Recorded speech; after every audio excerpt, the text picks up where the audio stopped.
Sesekali saya ingin membicarakan tentang manajemen. Manajemen dalam versi saya adalah menyelesaikan masalah melalui orang lain atau getting things done through other people. Manajemen versi saya yang lain lagi adalah bagaimana mengeksploitasi orang lain dengan hasil maksimum dan mereka senang dieksploitasi oleh kita. Juga saya ingin membahas tentang manajemen strategi dalam artian hard skill, bukan hanya soft skill. Karena video seperti ini jarang tersedia. Apa karena memang sedikit yang mengajarkannya atau karena memang teknik manajerial ini sedikit pasarnya? Kalau di sosmed diperhatikan komentar atau status para sahabat, apa sih yang paling umum yang dibicarakan, dan apa yang umum dibicarakan itulah sebenarnya isi pikirannya secara dominan atau secara keseluruhan pada diri seseorang. Misalnya isinya adalah masalah galau, baper, pasti perasaan dan pikiran yang didominasi emosi begini karena melulu otaknya berisi hubungan percintaan, perselisihan, cemburu, iri, atau sejenisnya. Atau memang itu kesukaannya, suka drama, hidupnya bagaikan drama Korea, gak ada masalah pun akan segera dicarikan dramanya. Atau masalah lain lagi, yaitu perpolitikan. Apa saja yang dibahasnya pasti kekuasaan, pasti politik. Kalau sudah begini, semua pejabat jadi salah aja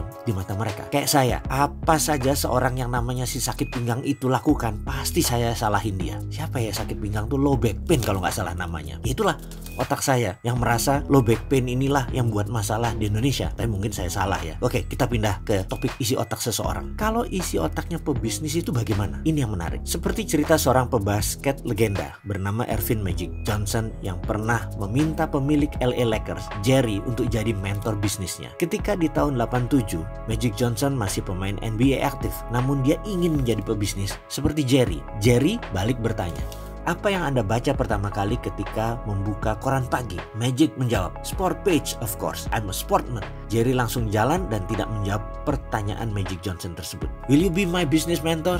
Nggak dijawab. Suatu hari, Magic berkesempatan meminta kepada Jerry hal yang sama setelah Magic berencana gantung sepatu pensiun dari NBA. Jerry pun bertanya, "Do you read newspaper this morning?" Dan dijawab oleh Magic Johnson, "Yes sir, and I read business page." Jerry mengulurkan tangan dan menjawab, "I'm your business mentor." Dan tak lama kemudian Magic Johnson membeli 5% saham LA Lakers sebagai strategi bisnis awalnya. Oke, sekarang apa moral story dari kisah Magic dan Jerry ini? Sahabat, kalau ingin memiliki materi bisnis dan manajemen lebih banyak dari sekarang, mulailah perbanyak baca buku bisnis. Berkumpul dengan pedagang, berkumpul dengan pebisnis, diskusi tentang keuangan. Selama status masih, aduh jemuran belum kering, rasain lu Jokowi, maka rasanya bisa ketebak isi pikirannya. Kalau beginian, kapan mau jadi makmur? Susah Anda sukses kalau pikirannya hanya politik, politik, dan politik. Mulai sekarang Anda mulai baca buku bisnis, baca koran bisnis, berkumpul sama orang bisnis yang sukses.